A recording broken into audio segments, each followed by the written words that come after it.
قرآن نے اس امت کو 4 اعزاز بخشے ہیں، 4۔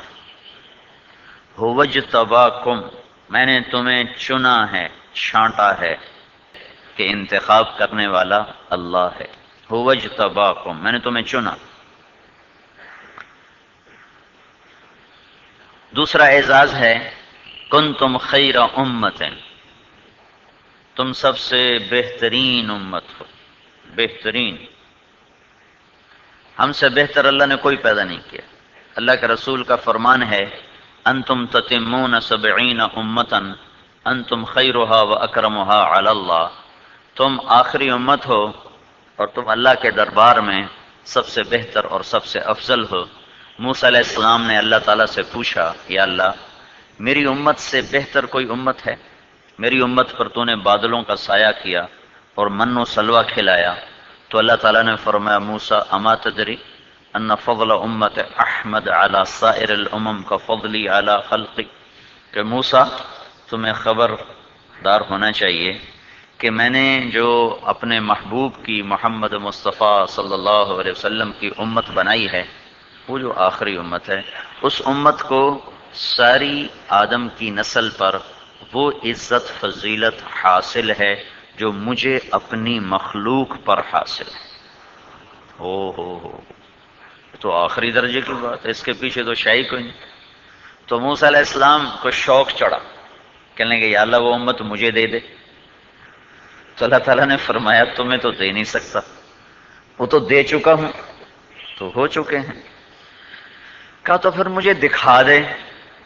کہا دکھا بھی نہیں سکتا، تو پہلے ہیں وہ بعد میں ہیں، وہ بھی عالم ارواح میں ہیں، تو عالم دنیا میں ہے، دیکھ بھی نہیں سکتے۔ کہا اچھا مجھے ان کی آواز سنا دے۔ تو اللہ تعالیٰ نے فرمایا آواز سناتا ہوں۔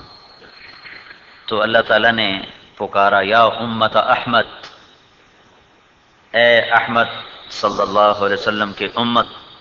تو ہم سب نے عالم ارواح میں جواب دیا لبیک اللہم لبیک، لبیک اللہم لبیک۔ تو موسیٰ علیہ السلام کہنے لگے یا اللہ کتنا خوبصورت جواب ہے اس امت کا، اور کتنا خوبصورت نغمہ ہے اس امت کا۔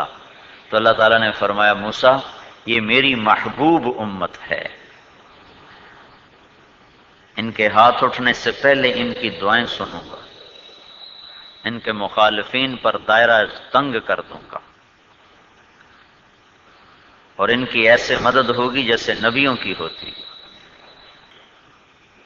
کنتم خیر امت، پہلا ہوجتباکم چنا گیا، دوسرا خیر امت بہترین امت، تیسرا وَكَذَلِكَ جَعَلْنَاكُمْ أُمَّةً وَسَطًا، ہم نے تمہیں امت وسط بنایا۔ اس کا ایک ترجمہ جو عام تفسیروں میں ہے وہ ہے اعتدال والی امت، وسط، درمیان میں، نہ ادھر جھکاؤ ہے نہ ادھر جھکاؤ ہے، یعنی نہ آخرت کی وجہ سے دنیا کو چھوڑتے ہیں نہ دنیا کی وجہ سے آخرت کو چھوڑتے ہیں، بیچ کی راہ چلتے ہیں، معتدل امت ہیں، یہودیوں کی طرح دنیا پہ ٹوٹ نہیں پڑے اور عیسائیوں کی طرح دنیا کو چھوڑ نہیں دیا، درمیان میں ہے۔ یہ تبلیغ کا کام امت وسطہ کی وجہ سے ہو رہا ہے، تبلیغی جماعت کی وجہ سے نہیں ہو رہا، نہ یہ تبلیغ کا کام کوئی جماعت اور تحریک ہے، یہ ایمان کا حصہ ہے، یہ ایمان اور عقیدے کا حصہ ہے، عقیدے کا حصہ ہے۔ لا الہ، اس کی وجہ سے ہمارے اوپر فرض ہے کہ کسی کے آگے سر نہ جھکائیں۔